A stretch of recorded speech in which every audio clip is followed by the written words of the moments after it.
materi ya? Oke? Ya, silakan. Ya, bismillahirrahmanirrahim. Assalamualaikum warahmatullahi wabarakatuh. Waalaikumsalam. Waalaikumsalam. Baiklah Bapak dan Ibu, pada hari ini hari Selasa tanggal 21 April 2020 bertepatan dengan Hari Ibu Kartini 21 April. Ya. Jadi selamat kepada ibu-ibu, Ibu Kartini. Terima kasih juga kepada Bapak dan Ibu yang sudah hadir di ruangan ini. Insya Allah pada kesempatan ini yang menjadi moderator adalah Bu Teti Mardiana dan yang menjadi narasumber adalah Bu Yulia. Seperti biasa bahwa pemateri nanti menyampaikan materinya sampai akhir dan silakan Bapak dan Ibu yang mau menanggapi, yang mau bertanya atau kita saling berdiskusi saja. Oleh karena itu, untuk mempercepat waktu, kami persilahkan kepada Ibu Teti untuk memandu acara ini. Dipersilahkan. Terima kasih Pak Yoyo.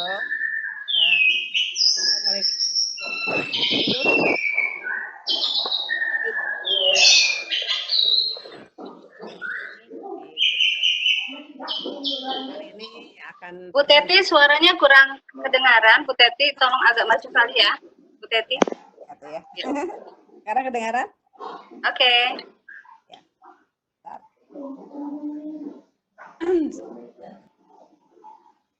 Hari ini yang akan menyampaikan materi adalah Ibu Yulia Yulianti MPD. Beliau adalah pengawas di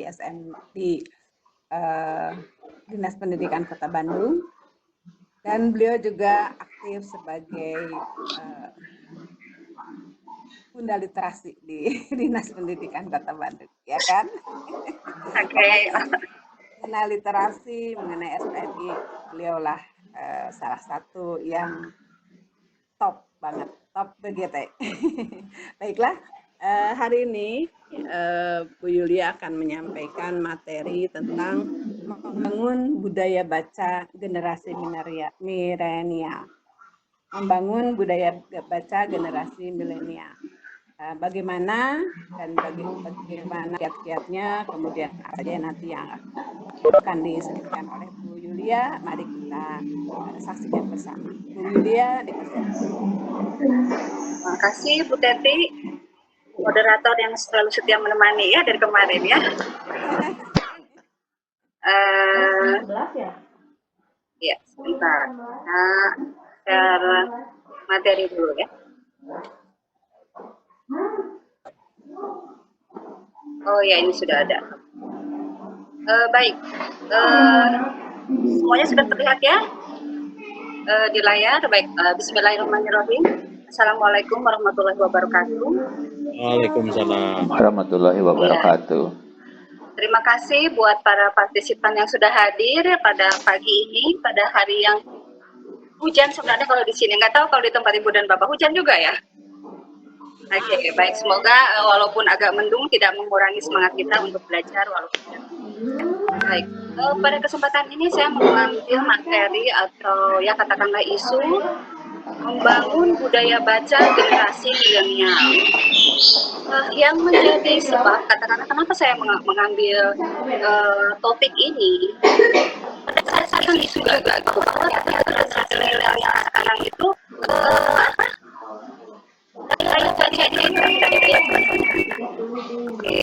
itu terdiri dari hasil riset saya kemarin sudah saya sampaikan pada materi sebelumnya tentang literasi tahun 2018 itu bisa kita selesaikan itu diambil dari Indonesia yang artinya memang budaya baca kita masyarakat kita khususnya generasi itu masih ada. Oke, bisa dilanjutkan. Lanjut. Ini ada sebuah kata sangat luar biasa sekali dari kata sengaja saya ambil ke awal ini punya ini adalah bicara asalkan isu dengan bebas beliau ini luar biasa sekali semangat beliau bahwa dia adalah dibayar mau susah katakan negara kita legislatifnya mana tapi beliau tidak yang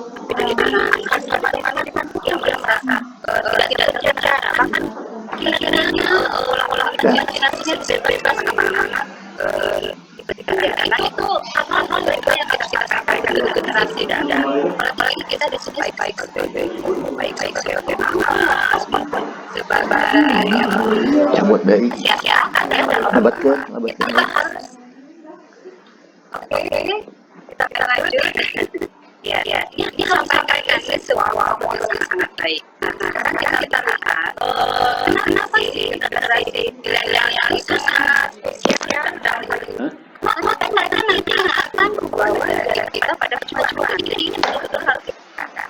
Kita lihat dia punya ciri-ciri, mari juga sudah dibahas. Yang pertama, generasi yang lahir antara tahun 1980 sampai 1995. Karakteristik mereka itu, mereka sangat optimis, bahkan mereka juga idealis, cuman sayangnya mereka itu individualis. Dan mereka tumbuh di saat era digital saat ini. Nah, kemudian mereka itu bekerja itu sesuai passion mereka. Mereka udah nggak mau diatur-atur kayak dulu. Nah, kalau kita dulu kan hampir kebanyakan bekerja itu pengennya jadi PNS gitu ya. Kayaknya udah deh, cita-cita kita PNS. Tapi anak-anak sekarang mereka sudah tidak mau. Itu termasuk anak saya. Mereka sudah tidak mau jadi kayak mamahnya gitu, atau kayak orang ayahnya. Mereka ingin berwira swasta atau melakukan hal yang lain. Dan lagi, mereka mudah bosan. Kadang mereka sudah mendapatkan satu pekerjaan, ketika mereka mendapatkan sesuatu ada di tempat yang lain yang lebih baik, mereka mau mencoba untuk sesuatu yang baru. Itu hal yang baik kalau memang ada pekerjaan. Ya. Kemudian kalau bekerja, mereka itu fleksibel, tidak mau diatur-atur, tidak mau terlalu misalnya aturannya kaku. Mereka lebih senang melakukan sesuatu ya sesukanya aja, tapi mereka tetap mencapai target. Walaupun dengan suasana yang tidak kaku, ya. Oke, kemudian mereka juga memiliki sosmed, turun tempat mereka menunjukkan diri, identitas dan sebagainya. Nah, oke, kita lanjutkan dulu. Ayo, ya. Nah, ini juga masih ada hubungannya dengan selain generasi milenial. Ini saya sampaikan sedikit tentang generasi alpha. Itu mereka usianya usia sekolah SD dan SMP lah ya. Kenapa saya sampaikan di sini? Karena mungkin di sini kalau saya melihat partisipan hampir kebanyakan ibu dan pengawas. Jadi ini juga harus kita ketahui karena mereka juga suatu saat akan menjadi generasi milenial juga, dan kurang lebih karakteristik mereka juga sama seperti generasi milenial. Bahkan mereka tuh melihat kondisi sekarang lebih apatis lah, bukan apatis begitu. Segalanya ingin instan, segala sesuatunya tidak mau ribet. Mereka daya juangnya itu agak kurang dibandingkan dengan generasi kita yang kalau kata kemarin itu generasi bomber ya, baby bomber. Nah, oke, kita lanjutkan.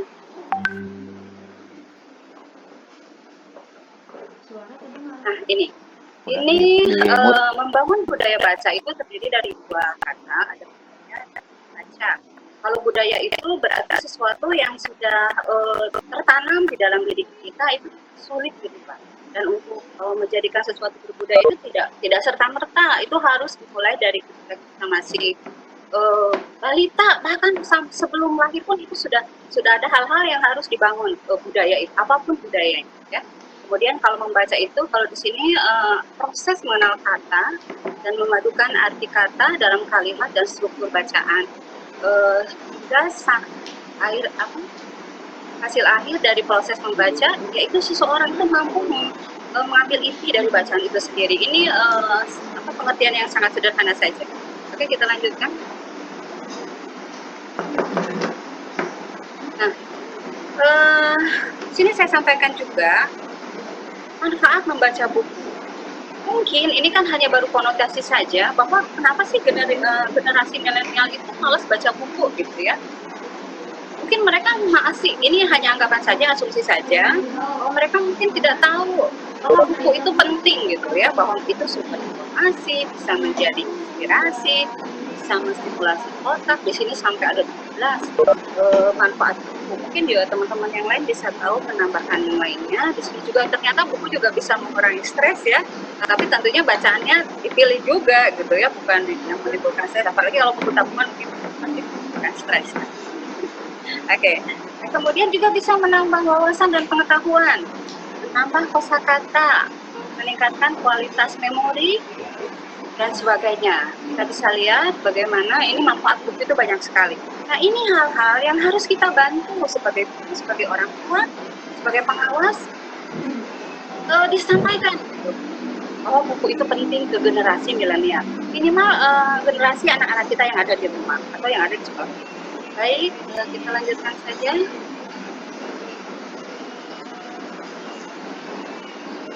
Sorry, aku berembun. Oke, kita lanjutkan. Nah, kembali kepada karakteristik yang tadi, di sini saya sampaikan bahwa generasi milenial itu rendah sekali minat baca bukunya. Tolong digarisbawahi di sini minat baca buku. Berbeda minat baca dengan minat baca buku. Karena bukan berarti mereka tidak minat baca, cuman mungkin buku yang mereka agak ogah. Ya. Nah, ini alasannya karena mereka tuh merasa ribet,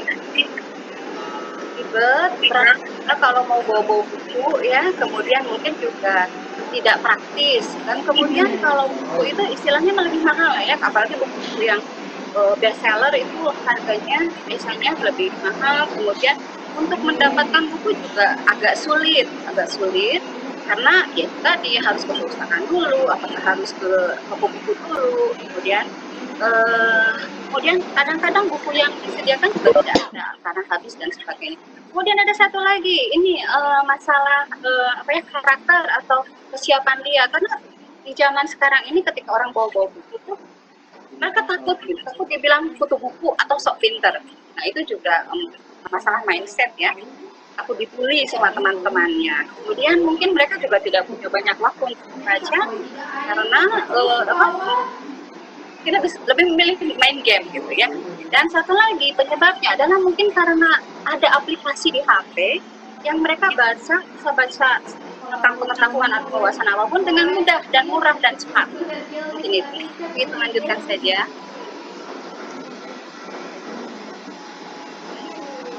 Nah, ini.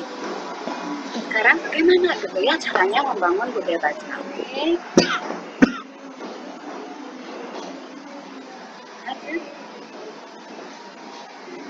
Nah, ini kembali saya buat bagan bahwa yang namanya membangun budaya baca generasi milenial itu bukan tanggung jawab satu orang atau satu pihak saja, tapi merupakan tanggung jawab semua pihak.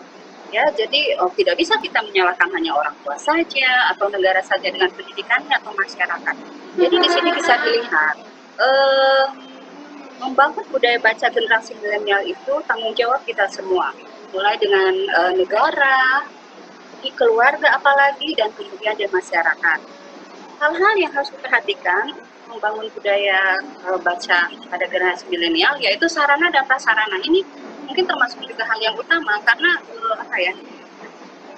generasi milenial tuh ingin cozy gitu ya, ingin merasa nyaman kalau ketika mereka sedang melakukan kegiatan, tidak ingin terganggu.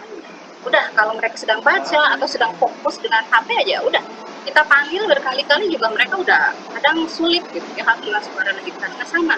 Berarti kan sarana yang disediakan itu juga harus yang membuat mereka nyaman untuk membaca. Kemudian juga harus ada aturan yang jelas supaya para generasi muda itu mau membaca. Otomatis ya kalau kita sebagai guru maupun sebagai pengawas di sini keterlibatan di dalam gerakan literasi nasional itu sangat penting, apalagi dengan berlakukannya Permendikbud nomor 23 tahun 2015 dengan 3 tahapan yaitu pembiasaan, pengembangan, dan pembelajaran. Oh ya, ini satu lagi tadi saya lupa, ada gerakan literasi di masyarakat, itu boleh melalui TBM, komunitas, atau dunia usaha. Itu mereka juga sangat berperan penting dalam meningkatkan minat baca atau daya baca generasi milenial. Keluarga apalagi, itu bisa dimulai dari ketika mereka masih di dalam bayi sekalipun, di dalam rahim sekalipun, itu orang tua si ibu tuh bisa membacakan cerita-cerita karakter yang baik, nabi, bisa melakukan ngaji dan sebagainya. Itu sangat baik buat janin. Jadi semuanya perlu ada satu kesinambungan untuk membangun budaya baca generasi milenial, karena tidak instan juga ya ternyata. Baik, kita lanjutkan.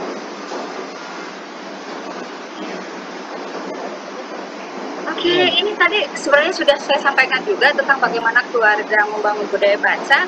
Nah, di sini yang lebih intinya lagi, jadi harus ada waktu keluarga untuk melakukan jam baca. Apakah nanti mau orang tuanya sama-sama baca di ruangan yang sama ataukah nanti masing-masing, tapi nanti yang penting satu saat ada waktu kumpul, kemudian apa sih yang kamu baca gitu, atau mungkin mama yang baca ini. Kadang-kadang kita sebagai orang tua harus sok pura-pura nggak ngerti juga sih gitu ya apa yang sekedar nanya gitu, karena kita tahu hanya untuk ngecek itu juga nggak punya pemahaman tentang itu atau tidak. Dan harus selalu orang tua memposisikan bahwa yang paling tahu. Justru jangan salah, sekarang anak-anak tuh lebih pintar daripada kita-kita. Itu saya alami sendiri gitu. Ya, oke. Kemudian perlu juga adanya alokasi dana untuk mendukung kegiatan literasi keluarga. Jadi harus ada, berarti tidak harus besar ya. Yang penting ketika anak ingin membeli buku, mereka perlu buku, mau tidak mau orang tua harus menyediakan itu. Mudah-mudahan kita semua termasuk orang tua yang punya kelebihan dana menyediakan. Kemudian kalau liburan juga jangan cuma ke tempat wisata dan sebagainya, kita juga tetap harus memanfaatkan waktu liburan itu ke toko buku atau ke perpustakaan. Oke, mungkin itu untuk di keluarga. Lanjut. Nah, ini kalau di sekolah tuh sudah nggak asing ya. Ini kebetulan saya lihat semuanya juga para guru, kemudian juga para pengawas. Lebih baik nanti kita diskusi saja kira-kira di sekolah harus gimana sih membangun budaya baca di sekolah itu seperti apa. Karena di sini sudah jelas kalau di sekolah itu ada peran pengawas sebagai monitoring kan, kemudian ada komite juga. Dan jangan lupa ada tim literasi sekolah yang diberikan SK, satu lagi duta literasi sekolah, kemudian peserta didik dengan masing-masing yang harus dilakukan oleh para guru, peserta didik, dan sekolah. Baik, langsung saja kita lanjutkan. Nah, ini yang ada di masyarakat. Oke, yang ada di masyarakat itu saya kagum ya. Ini ada Pak Bambang nggak ada ya? Oke, mungkin di sini ada teman-teman kita juga yang sama-sama tergabung Pokja Literasi. Mereka membangun sebuah komunitas di tempat mereka tinggal dan mendirikan sebuah TBM. Itu juga salah satu upaya untuk membangun kepedulian membaca di kalangan generasi. Itu generasi yang masih belia, tadi generasi Y atau generasi Z, tapi itu sangat luar biasa sekali. Saya apresiasi para guru maupun masyarakat yang memiliki waktu untuk mendirikan TBM atau komunitas literasi, itu luar biasa sekali. Oke, di sini banyak prinsip ya, ada prinsip-prinsip tertentu yang harus dilakukan karena memang membangun literasi di masyarakat juga tidak mudah. Harus ada izin juga, kemudian kesinambungannya juga, harus ada kegiatan yang terintegrasi. Kemudian yang lebih penting lagi bagaimana membangun budaya literat itu sendiri, mulai dari bagaimana menciptakan bicara yang sopan, tutur kata, sapa, senyum, dan sebagainya itu juga perlu ya. Jadi tidak cuma pengetahuan saja, tapi sikap dan perilaku juga hal yang penting. Oke, melanjutkan. Nah ini secara umum saja kalau tadi perbagian. Jadi silahkan sediakan sarana dan prasarana yang bisa membantu kebiasaan membaca. Kalau di sini ada beberapa, mulai dari ruang baca. Kalau sekarang itu internet ya atau kuota ya, karena zamannya udah zaman digital, itu mau tidak mau. Kemudian ada HP juga, harus yang mungkin canggih kali ya. Atau gimana lah dengan aplikasi, ada laptop, ada waktu. Kemudian jangan lupa sediakan link bacaan digital yang memang sudah baik, sudah sangat diatur oleh negara, atau di bawah pengawasan kita. Oke, ini kali sudah motivasi manfaat, kemudian ajak diskusi juga sudah, kemudian membaca bersama, ya. Kemudian jangan lupa memberikan reward.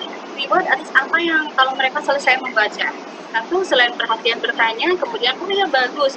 Apakah reward itu tidak berarti harus bagaimana ya? Misalnya dengan memberikan buku yang baru, itu juga reward. Atau dengan ucapan, ya bagus, hebat, atau gimana, keren.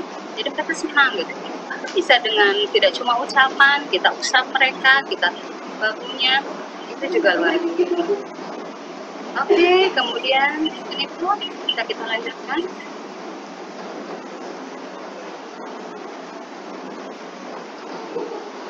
Nah, ini bisa Ibu Bapak lihat ya. Seneng nggak kalau lihat perpustakaan kayak gini? Seneng ya, luar biasa ya. Baik, ini jujur saya sendiri pernah melihat perpustakaan seperti ini ketika mengantar putri saya ke Adelaide, dan itu memang saya memasuki dunia literasi itu ketika mengikuti program WJLRC ke Australia, ke Adelaide. Punten bukan berarti saya ingin membandingkan, tapi memang perpustakaan di sana itu sangat luar biasa nyaman, dan pokoknya nyaman, betah kita berlama-lama di perpustakaan sana. Selain internetnya, tataan bukunya, tempat membaca itu tidak kaku gitu ya, benar-benar nyaman gitu. Bahkan di sana itu tersedia layanan 24 jam, betul-betul 24 jam. Perpustakaan itu buka. Artinya apa? Di sana disediakan juga tempat makan. Bukan cuma jualan, tapi kita juga bisa meracik sendiri. Ini betul-betul pengalaman saya. Kita bisa meracik sendiri karena di sana juga disediakan dapur yang luar biasa sekali dengan kulkas yang sangat besar. Di dalamnya itu kita bisa menyiapkan makanan kita. Lebih besar dari dapur-dapur yang ada di rumah kita gitu ya. Betul-betul luar biasa. Pantes gitu ya kalau misalnya orang lain lebih care terhadap gaya baca generasi. Oke, kita lanjutkan saja. Nah ini, kemudian jangan lupa juga kita menyediakan berbagai jenis buku bacaan, baik itu di rumah, di sekolah, atau di masyarakat. Ini hanya saya tunjukkan beberapa jenis buku fiksi. Mungkin kalau di sini ada Bu Endah ya, guru bahasa Indonesia, mohon maaf kalau ini kurang tepat, tapi yang jelas ada beberapa jenis buku fiksi yang harus kita sediakan, biar mereka tuh tidak cuma hanya baca buku pelajaran aja, tapi wawasan mereka bertambah dengan buku yang lain. Oke, lanjut.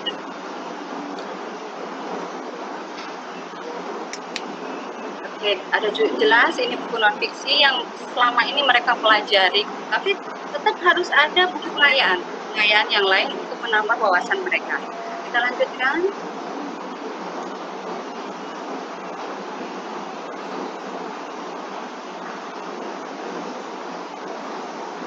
Ya, mungkin ya tidak banyak. Oke, nah di sini juga kita jangan ketinggalan informasi ya tentang apa sih buku-buku yang mereka senang gitu. Buku yang kita baca dulu dengan yang mereka ketahui sekarang itu sangat berbeda. Kalau dulu mungkin bacaan kita itu layar terkembang, kemudian Siti Nurbaya dan sebagainya. Tapi ternyata kita harus mulai mengetahui buku apa yang mereka sukai. Nah di sini saya memberikan beberapa contoh buku yang disenangi oleh kaum milenial. Di situ ada pengarangnya juga ternyata beda-beda. Bahkan saya juga, nah di sini ada Retno Wening, bahkan Retno Wening punya baru satu tentang Happy Little Soul. Beliau sangat luar biasa sekali. Buku itu sangat sederhana, padahal tentang bagaimana kesehariannya mendidik putrinya, dan itu sangat bestseller, luar biasa sekali. Kemudian ini ada 15 orang. Ya lanjut saja. Ada Laskar Pelangi, ini luar biasa. Sampai bahkan buku itu bisa dibuat film ya. Ini juga bisa memotivasi generasi milenial kita bahwa dengan membaca buku, kemudian dengan menulis, itu juga kalau tulisan mereka bagus itu bisa jadi penghasilan. Itu juga hal-hal yang harus kita sampaikan ke generasi milenial sekarang. Tidak harus berarti mencari pekerjaan yang strength gitu ya. Ini juga bisa dilakukan dengan hobi tapi menghasilkan uang. Nah ini beberapa juga. Sampai ke 15 ada PewDiePie yang punya juga sangat luar biasa, itu Dilan ya, jadi film juga. Kemudian ada Dewi Lestari dan sebagainya. Oke.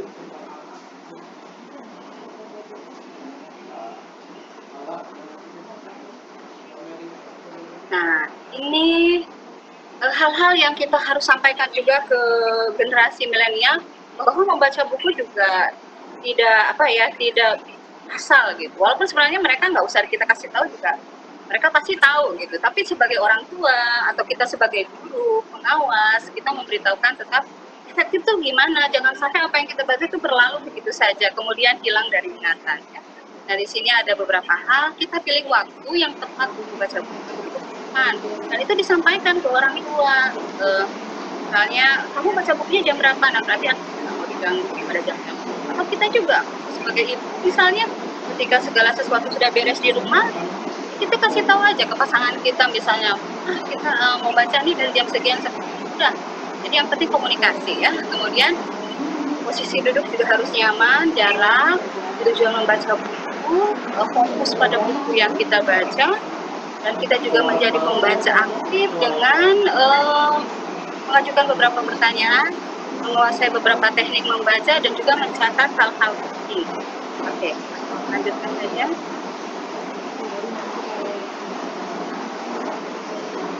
Iya, ini jangan menggeneralisasikan.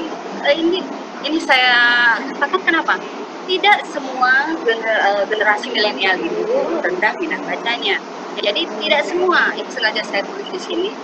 Jangan selalu beranggapan bahwa pasti generasi milenial nih, kalau kita lihat pasti dia bahasa juga. Ternyata ada beberapa orang yang dia justru sangat luar biasa daya baca bukunya, bahkan dia mungkin sudah membaca berbagai banyak buku. Nah, itu artinya apa? Penanganan kita harus berbeda dibandingkan dengan yang generasi milenial daya baca bukunya rendah. Itu jangan disamakan. Jadi harus ada penanganan yang berbeda. Kemudian apapun peran Anda, baik sebagai guru, pengawas, ibu rumah tangga, apalagi pegiat literasi ya, itu harus luar biasa. Di sini saya lihat banyak sekali pegiat literasi yang sudah bergabung. Maka berikan layanan yang optimal terhadap generasi muda kita, apalagi siswa yang bergabung. Oke.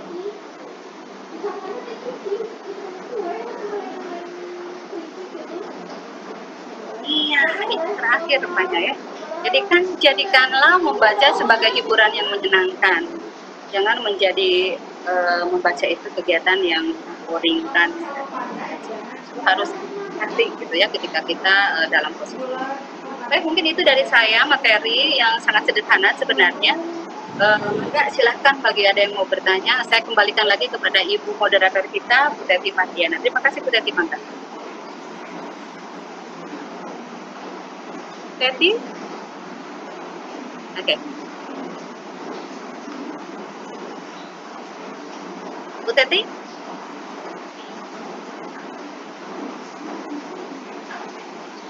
Ya, terima kasih Bu.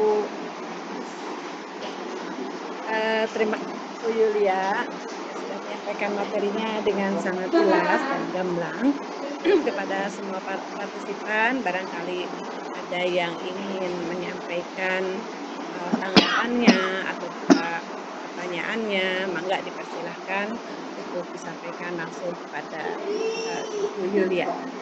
Saya barangkali akan bertanya. Saya boleh? Saya Bun ya. ya benar. Oke. Halo. Ya. Halo, assalamualaikum. Waalaikumsalam. Mangga Bu saya Teti. halo. Saya dulu ya Bu Yulia ya. Ya, mangga. Bu Teti silakan atur, Pak Bun dulu silakan. Terima kasih. Yang kedua. Terima kasih kesempatannya. Saya sengaja visualisasinya saya matiin karena saya di dalam mobil ini gelap. Waduh. Anda jangan kemana-mana ya. Iya. Tapi ada kebetulan yang nggak bisa nih sambil mantau aja. Oke, siap. Dengan adanya event ini pertama-tama ya saya mensyukuri secara pribadi ya, karena dengan kondisi COVID-19 ini ya kita optimalkan semampu kita ya bagaimana caranya, dan alhamdulillah kan melalui daring ini kita bisa komunikasi. Tujuan daripada kegiatan ini kan pertama adalah untuk mencerdaskan, itu udah jelas. kita hadir dengan harapan, saya hadir dengan harapan saya cerdaskan gitu ya tentang literasi. Kemudian kita juga kan ada guru binaan, kemudian dengan harapan para siswanya menjadi manusia yang cerdas. Maksud saya begini, Bu Yulia, bahwa literasi ini harus kita pahami bahwa literasi itu bukan hanya secara tekstual, ya, tulis baca saja, gitu kan? Bukan hanya itu. Kemudian kalau kita kembalikan secara fisiologis bahwa gaya belajar anak, katakanlah dalam hal ini, termasuk saya sebagai orang tua, itu berbeda. Ada yang cukup membaca, kemudian apa yang dibacanya dipahami secara langsung kan. Ada yang enggak gitu, karena jenis gaya belajar anak itu atau gaya belajar atau manusia itu kan berbeda-beda. Ada yang kinestika, ada yang visual, ada yang auditory, ada yang global, ada yang jagonya melalui analitik kan gitu ya. Maksud saya begini, yang harus kita pahami bahwa literasi ini bukan hanya baca tulis saja kan gitu ya. Karena walaupun bagaimana kita kan berpikir strategi sehingga anak itu menyenangi kan gitu. Jadi kalau kita kembalikan kepada gaya belajar, katakanlah dalam hal ini adalah peserta didik, ada yang senangnya baca tulis, ada yang cepat memahami melalui visual, gambar-gambar, ada yang melalui pendengaran, dan bahkan ada yang gambarnya senang dan dia kuat dengan mendengarkan gitu. Kan itu ya. Contoh misalnya dalam hal ini presentasi hari ini kan Bu Yulia menampilkan presentasi secara tertulis, ya kan? Yes. Ada yang fokus ke tulisan, ada yang fokus ke apa yang disampaikan oleh Bu Yulia gitu, kan gitu ya? Jadi dalam hal ini mungkin yang ingin saya sampaikan, pertama adalah kita harus paham bahwa gaya belajar peserta didik itu berbeda-beda. Artinya kalau berbeda-beda, kita berpikir strategi bagaimana caranya supaya anak itu menjadi cerdas melalui literasi, program literasi. Sehingga kita simpulkan bahwa literasi itu ternyata bukan hanya baca tulis. Ada anak-anak yang senang dengan menerima materi itu secara visual. Artinya kita bisa menggabungkan antara baca tulis dan visual. Ada gambar-gambarnya sehingga lebih menarik, gitu kan? Atau mungkin diiringi dengan musik. Karena ada gaya belajar yang dia senang dengan cara mendengarkan, kan seperti itu, kan gitu. Ini hanya memperkuat saja bahwa kita harus paham dengan kondisi peserta didik, karena pada ujung-ujungnya kan ke peserta didik nih, ya kan, gitu ya. Dengan harapan ada generasi kita yang lebih cerdas, kan. Itu saja, Bu Yulia. Terima kasih. Mohon maaf, ini lagi di mobil. Oke, saya langsung jawab Bu Teti ya. Baik. Terima kasih ya. Assalamualaikum. Jangan pergi dulu dong Pak Bun. Oke. Oke, baik. Terima kasih Pak Bun atas mungkin dan lebih ditanya pertanyaan ya. Kalau saya sangat setuju sekali dengan apa yang sudah Pak Bun sampaikan. Betul ya. Kebetulan yang saya bahas kali ini adalah membangun budaya baca, katakanlah kaum milenial. Seperti yang sudah saya sampaikan juga tadi, kita tidak boleh menggeneralisasikan, menyamaratakan bahwa satu generasi milenial itu rendah daya bacanya, itu satu. Yang kedua, bahwa tidak semua generasi milenial itu, bahkan katakanlah peserta didik kita lah ya, kalau ini kebetulan guru dan pengawas semua ini memiliki gaya baca dan juga gaya belajar yang sama. Nah, gitu ya. Jadi memang betul. Jadi, kembali yang kedua, berarti layanan kita sebagai guru, sebagai pengawas itu yang harus kita tingkatkan. Kalau saya mungkin di sini bukan tidak bisa ya, karena waktunya juga terbatas, saya tidak sampai memberikan materi dengan video misalnya, karena memang itu sangat terbatas dan sebagainya. Tapi Anda sebagai guru, sebagai pengawas, maka ketika memberikan pelajaran di sekolah, bagaimana membangun budaya baca di peserta didik kita, ya tadi persis sama seperti yang Pak Bun katakan, kita harus memperhatikan gaya belajar mereka, daya baca mereka, apakah tadi kinestetik, apakah mereka senang dengan melihat gambar, apakah cukup dengan mendengarkan musik. Nah itu berarti guru itu memang luar biasa, harus memiliki kemampuan lebih untuk membaca peserta didik kita itu seperti apa, kemudian menemukan metode strategi yang tepat bagaimana membangun budaya baca di sekolah kita khususnya. Mungkin itu yang bisa saya sampaikan. Luar biasa. Terima kasih Pak Bubun atas partisipasinya. Ya, Mangga. terima kasih sama untuk Oke, kita lanjutkan. Ada yang mau bertanya lagi?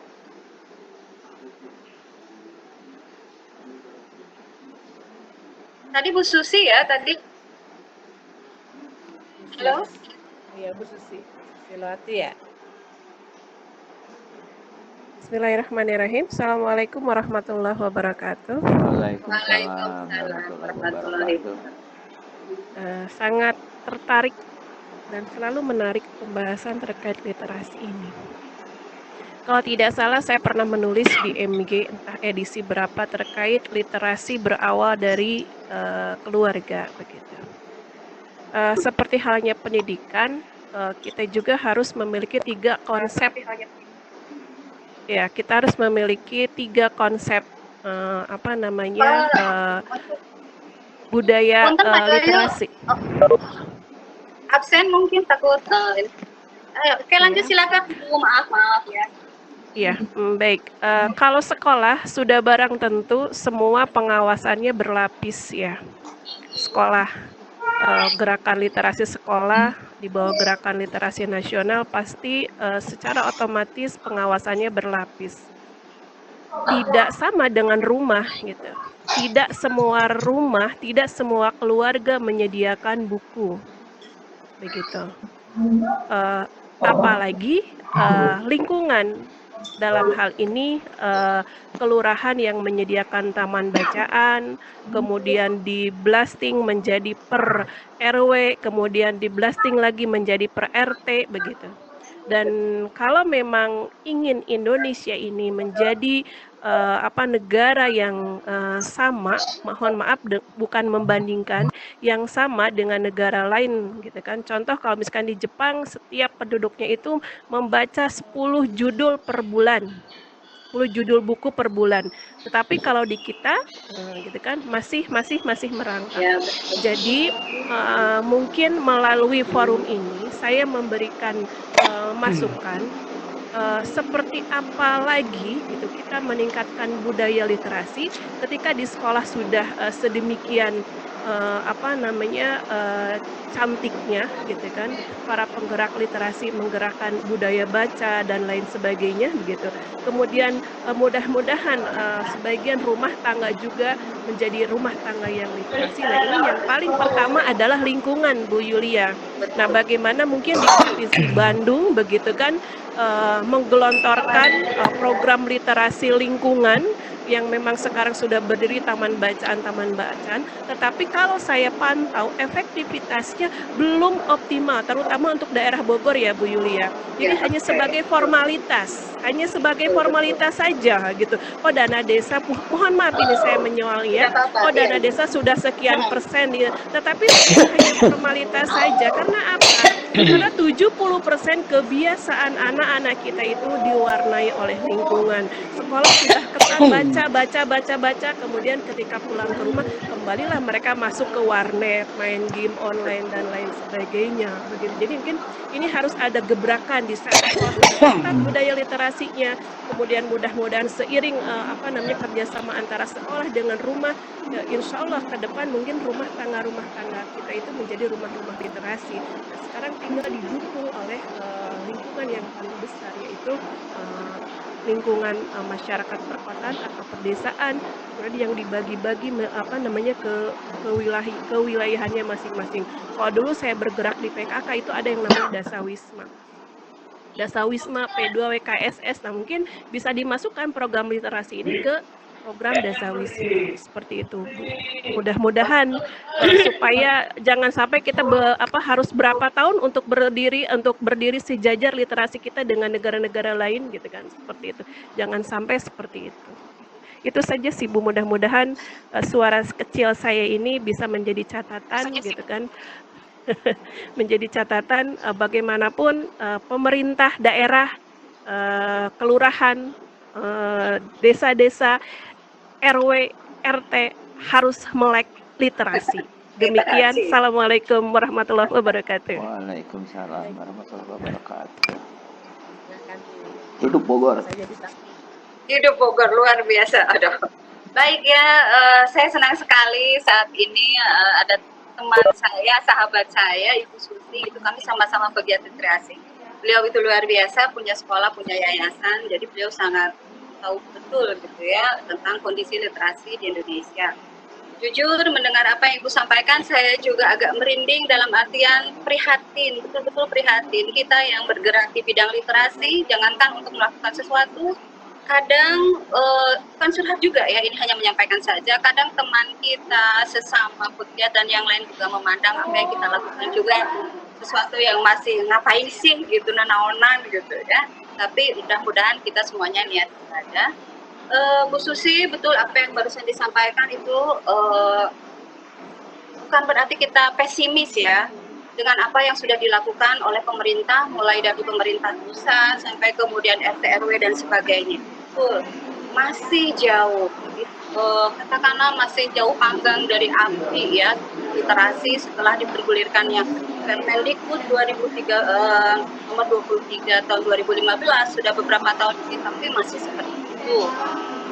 Sudah banyak yang dilakukan juga. Saya memberi contoh saja, misalnya untuk Jawa Barat ya, kebetulan karena kita memang berada di Jawa Barat, itu tidak oleh pemerintah yang resminya. Kebetulan saya juga tergabung dalam Jabar Bergerak dan juga menjadi koordinator bidang literasi di bidang pendidikan.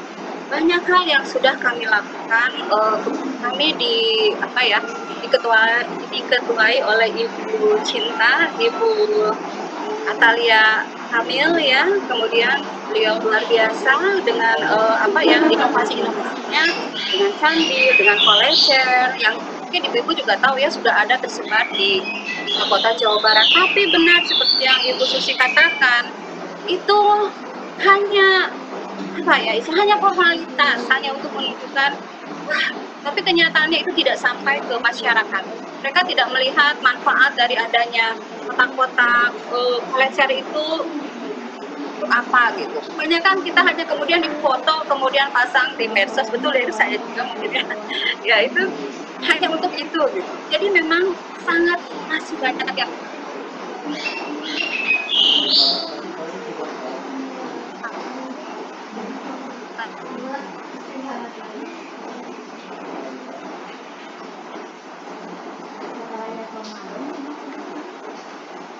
oleh Bunda Eli kan banyak hal saat ini hanya bisa sampai di sekolah, bahkan di sekolah pun kondisinya masih seperti itu, tapi seperti kata Bu itu alhamdulillah ya.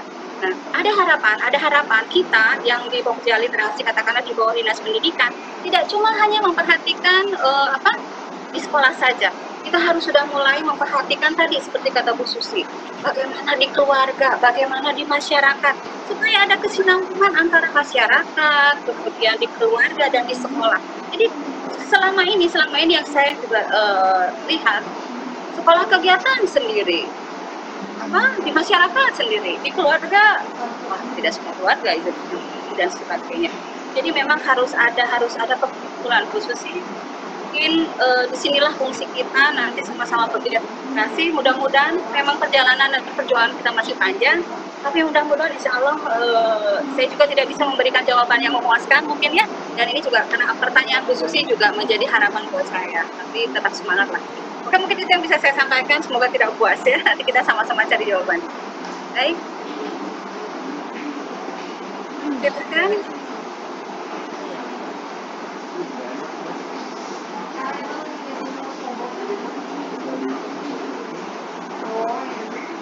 Ada lagi?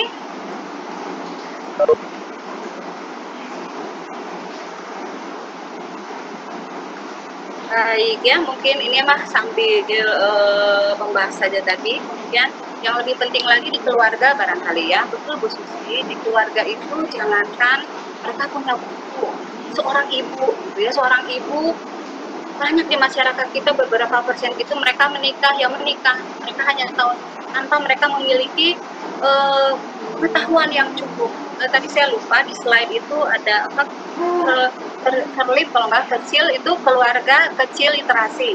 Jadi memang itu ada sebuah program pasangan yang akan menikah itu akan diberikan dulu pelatihan atau ya istilahnya mah diberikan wawasan tentang bagaimana membangun sebuah keluarga yang melek literasi.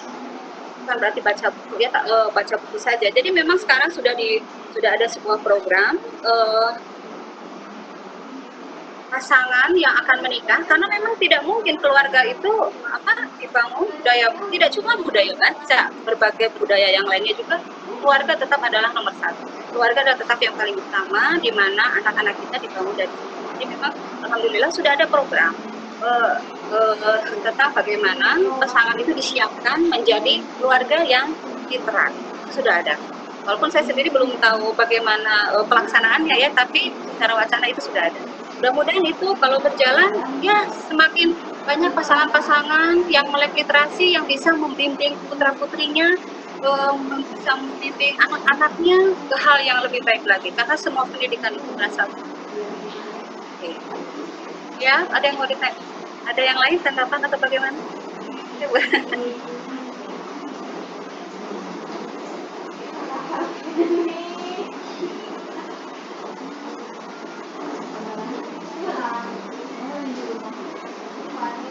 Oke. Nah, kemudian saya tambahkan lagi saja tentang daya baca di masyarakat ya, tentang PPM. Itu juga sama, itu hanya orang-orang yang memiliki jiwa sosial yang sangat tinggi, yang mereka mau mengabdikan dirinya, membangun TBM untuk kepentingan lingkungan, itu luar biasa sekali. Mereka dengan dana yang mereka miliki, dengan daya yang mereka miliki, bahkan ada satu keluarga luar biasa, kita juga ada di Kota Bandung, Kota Bambang. Ibunya, istrinya, anaknya itu satu keluarga itu literat. Dalam artian betul-betul mereka cuma membagikan kebiasaan mereka di rumah itu dan membaca juga kepada lingkungan di sekitar. Mereka membangun budaya baca dan memanfaatkan dirinya untuk orang lain. Itu luar biasa sekali. Saya sendiri belum bisa sampai ke situ. Ingin sekali, mudah-mudahan geliat suatu saat bisa sampai ke situ. Ya. Silakan Bu Yani, ada yang mau disampaikan? Silakan untuk pengalaman di sekolah, coba pengalaman di sekolah, ada nggak itu ya? Saya tuh pernah ke sekolah binaan juga, ya maaf memang mungkin sekolah swasta banyak kan seperti yang lainnya, itu perpustakaannya tuh dikunci, udah dikunci ya, itu karena rebul, coba bayangkan sekolah. Apa gitu ya? Saya mencoba masuk juga ke perpustakaan itu, boro-boro anak-anak mau senang untuk berada di ruangan itu, padahal masalah ruangan itu kan bukan berarti harus besar, kemudian harus segala ada, tapi kreativitas harus diciptakan oleh seorang guru. Dan mungkin ibu bapak di sini pengawas yang ada, mohon bantuannya. Literasi itu bukan tanggung jawab kami saja yang berada di pengawas literasi, bukan, tapi tanggung jawab kita semua pengawas. Ini saya bicara ke Kota Bandung. Jadi rasanya tuh kok literasi kok jadi tanggung jawab Bunda Elia, saya, Bu Yani, Bu Teti, Pak Yoyo, barangkali ya Bu Nida, yang lainnya. Kayaknya udah itu urusan Bu Yulia dan CS-nya atau Bunda Elia. Padahal tidak, literasi itu tanggung jawab kita semua. Guru, pengawas gitu ya. Nah, itu hal-hal yang harus ada di dalam diri kita gitu. Itu tanggung jawab banget ya. Betul, itu. Sangat terima kasih nih untuk teman-teman yang hadir di sini, itu saya sangat apresiasi banget. Mudah-mudahan dengan diskusi ini sedikitnya menimbulkan motivasi lah dari Ibu dan Bapak untuk semakin memaksimalkan potensi yang ada di kita sesuai dengan peran kita. Mungkin itu. Mohon maaf kalau saya banyak salah, banyak kurang. Oke, ada yang lain? Makasih ya Bu Yani, mangga siap. Baik, bismillahirrahmanirrahim. Assalamualaikum warahmatullahi wabarakatuh. Waalaikumsalam warahmatullahi wabarakatuh. Betul sekali Bu Yulia. Memang kalau berbicara literasi itu adalah berbicara kesabaran, ketekunan, dan keinginan niat untuk berpengetahuan. Nah, sementara saya lihat di anak-anak sekarang itu, mereka itu masih berbudaya atau terkondisi dengan lingkungan yang serba instan gitu. Ketika kita coba ajak anak, ya mungkin juga kesalahan saya awalnya atau di keluarga yang iklim budaya membaca keluarganya tidak dibentuk dari kecil gitu ya, dari awal seperti itu. Jadi ketika diajak ke toko buku saja gitu, maaf menyebutkan ke Gramedia misalnya, bukan memilih bukunya yang berlama-lama, malah segera untuk mencari ke tempat lain. Itu anak milenial gitu ya, anak betul. disuruh membaca begini. Nah, ketika ditanya kenapa nggak suka dan semuanya, atau juga murid-murid SMA, SMP kebetulan ada di tempat saya, mereka menjawab, Bunda, kan katanya kata guru juga. Nah, jadi kembali kepada guru gitu ya. Kata guru juga membaca itu yang disenangi saja. Mulai dan disenangi. Jadi nanti nu dicari teh hiji we buku teh nu disenangi we sungguh. Nah, saya tanya, kamu senangnya buku apa? Ketika ditanya soal senangnya buku apa, bilangnya banyak. Tapi ketika ditanya satu buku yang untuk dibaca, jawabannya bingung. Yang ujung-ujungnya maca gitu. Jadi kembali dari guru kan murid mah patuh pisan tanya ke guru teh. Mulai dari membaca yang kamu senangi kan ari kesenangan teh mungkin banyak gitu. Nah, jadi maksud saya Bu Yulia, mari kita bersama-sama lagi mengajak kepada siswa-siswa itu yang bagaimana gitu, yang semestinya supaya anak itu benar-benar gitu mau membuka, apakah dari buku yang tipis dulu gitu atau buku menarik, masa disamakan dengan buku TK bergambar bercerita yang satu halaman hanya satu gambar.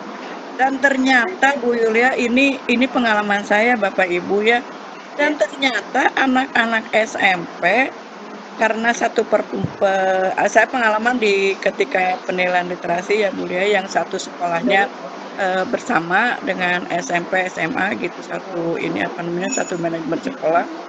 Malah yang anak-anak SMP, dan saya lihat juga ada beberapa anak yang perginya ke zona perpustakaan SD gitu. Nah, lucu ya, ini fenomena apa gitu ya? Apakah betul-betul membaca itu sebuah hiburan seperti yang kata Bu Yulia? Terima kasih Bu Yulia.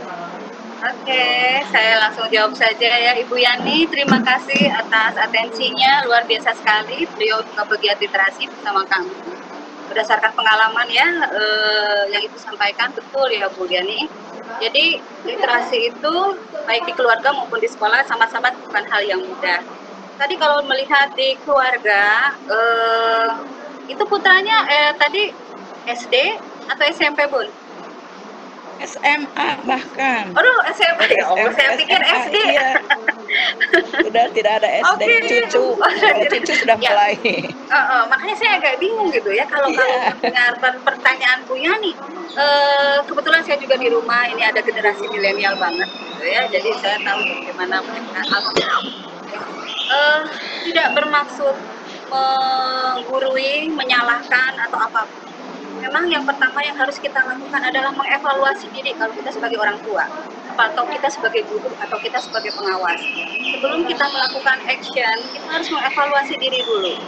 Apa sih yang sudah saya lakukan sebagai ibu, sebagai orang tua, sebagai guru, dan sebagai pengawas untuk membuat anak kita misalnya, atau membuat siswa kita, membuat sekolah kita gemar membacanya meningkat. Yang tadi sudah disampaikan itu banyak hal ya. Dan yang penting lagi pencontohan. Kita nggak bisa minta anak kita atau siswa kita baca ini buku bagus dan sebagainya, sementara kita sendiri nggak baca. Kita sendiri harus baca. Kita sendiri ya bukan berarti berpura-pura ya, tapi tetap kita sendiri harus tampil menjadi pribadi yang literate, not only read but di dalam kenyataan hidup, berbicara, bercakap-cakap, itu juga harus literat. Jadi beri contohan dulu. Kemudian mencontoh itu tidak juga dalam sikap. Mungkin kalau untuk anak SD pun ya, saya juga agak bingung tadi kalau untuk anak SMA. Biasanya anak SMA itu mereka sudah mengetahui buku apa yang mereka ingin baca. Itu seharusnya sudah seperti itu. Jadi ini ada waktu yang kosong yang tidak terisi, apalagi tadi kalau Ibu katakan anak SMP mereka mencari buku di tingkat SD. Itu berarti di dalam jiwa mereka, di dalam pengalaman mereka membaca ada yang kosong. Ada yang kosong tidak terisi ketika mereka masih SD. Dan itu tidak salah. Karena kemampuan membaca berbeda antara yang satu dan yang lain. Biarkan saja, Bu. Yang penting tadi tetap mereka senang aja dulu dengan apa yang mereka baca. Itu juga tidak salah. Dan tetap ini jadikan evaluasi buat diri kita lah, dengan peran kita masing-masing. Banyak hal sih yang bisa dilakukan.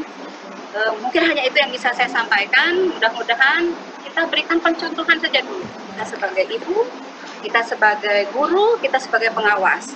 Kemudian kita buat tulisan, kita share, kita menulis pengalaman kita. Mana dong contohnya hasil karya ibu? Oh iya, kadang tulisan saya juga ditertawakan oleh anak saya, tapi iya, mama belajar gitu. Jadi ayo kita menulis, apalagi bagian literasi, tunjukkan karya kita. Oke? Itu sih yang bisa saya sampaikan. Ya, siap. Betul nuhun Bu Yulia, Bu Teti, Pak Yoyo. Boleh menambahkan pengalaman menggerakkan literasi di tingkat dasar, Bu Yulia? Boleh, silakan. Oh ya betul, ini ada Bu Susi. Silakan Bu Susi, terima kasih. Iya, sekolah kami meski baru tetapi membuat jargon tersendiri bahwa sekolah kami adalah sekolah literat, gitu kan. Seperti itu. Jadi bisa dipahami bersama atau diketahui bersama bahwa anak-anak SD datang kelas 1 itu tidak semuanya bisa membaca, dan kami memang tidak membuat standar khusus masuk ke SD kami itu harus membaca begitu ya. Akan tetapi bagaimana supaya literasi ini bergerak begitu, sebelumnya kami menyelenggarakan SOT, sekolah orang tua, menyadarkan para orang tua untuk berliterasi begitu. Mereka memiliki tugas membacakan satu cerita kepada anaknya begitu. Nanti anaknya menceritakan kembali di depan teman-temannya di kelas seperti itu. Dan 1 bulan sekali kami evaluasi membuat sebuah kegiatan sambil berenang atau sambil berkebun, itu gerakan festival literasi. Kiranya sekolah menyiapkan reward misalnya untuk trofi harga 45.000, 50.000, insya Allah tidak akan rugi begitu kan, seperti itu. Kalau tidak misalnya minta ke uang saku kepala sekolahnya sebulan 150.000, nggak apa-apa lah beli trofi begitu kan, seperti itu gitu kan. Dan kami memang komitmen 20 menit pertama masuk kelas itu adalah berliterasi, yaitu tadi bisa dengan mendengarkan cerita, bisa dengan membaca seperti itu. Dan bahkan kami tak segan-segan untuk menggubah lagu supaya menghidupkan situasi literasi. Misalnya seperti ini. Di rumah baca, di sekolah baca, di mana-mana aku membaca. Di rumah baca, di sekolah baca, di mana-mana aku membaca. Ayo baca, caca, ayo baca, caca, hidup kita tata makin gaya gitu. Asik, begitu. luar biasa. Seperti itu tingkat dasar ya, karena kita harus mulai dari situ begitu. Betul, Ya. betul. Baik, terima kasih. Assalamualaikum. Oke, terima kasih. Aduh, Bu Susi keren banget ternyata suaranya ya, dan itu Ya, sangat menyenangkan ya sangat mendengar kalau ada menyenangkan. ajakan termotivasi begitu. Oke. Itu real ya. Oke, mungkin Waktunya ya, sayang sekali. aduh tidak terasa ya. Oke. Boleh saya tutup dengan sebuah puisi, boleh? Oh, boleh, silahkan. Boleh, silahkan Bu Yulia. Oke, ini sebuah puisi ya, tentang literasi harga mati. Literasi harga mati. Tapi kenapa tak ada yang peduli? Seolah mati kan hidup pun setengah hati. Literasi harga mati, tapi sarana tak terperhatikan. Seolah tak sudi atas janji yang terpatri. Literasi harga mati, tapi kemana buku-buku yang katanya sudah dibiayai? Padahal dana bos sudah membanjiri. Rasi harga mati. Tapi mengapa nyawa perpustakaan bagaikan mati suri, penuh debu dan selalu terpuji?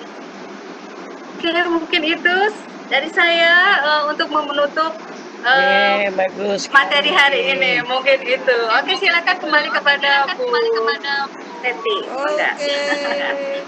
Tepuk salut. Iya. Salut. Oke. Baru masuk nih, maaf, baru beres rapat ya. Siapa nih? Oh, Bu Elis ya. Silakan Bu Teti. Terima kasih. Aku pengen dengar kesimpulannya. Oh, tadi ditutup dengan sebuah puisi. Jadi, ya langsung saja Bu Teti. Terima kasih Bu Yulia atas presentasinya pada pagi hari ini. Mudah-mudahan apa yang kita semua mendapatkan manfaatnya. Terima kasih sekali lagi. Terima kasih yang hadir berbagi bersama kami pada siang hari ini. Dan kepada host, ayo. Iya. Terima kasih Bu Teti dan Bu Julia. Bu Julia sebagai narasumber dan Bu Teti sebagai moderator. Itu juga terima kasih pada Bapak dan Ibu yang sudah hadir di ruangan ini. Kami mengingatkan jangan lupa untuk mengisi link presensi budaya baca yang sudah kami share di ruangan chat. Silahkan Bapak Ibu tinggal klik saja. Ya.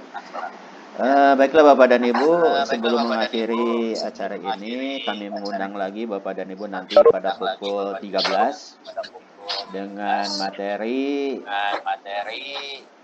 PPK di SPMI. Iya. Terima kasih Bapak dan kami ucapkan sekali lagi, marilah kita tutup dengan membacakan hamdalah. Alhamdulillahirrahmanirrahim. Assalamualaikum warahmatullahi wabarakatuh. Alhamdulillah. Waalaikumsalam. Mangga, hatur nuhun sadayana.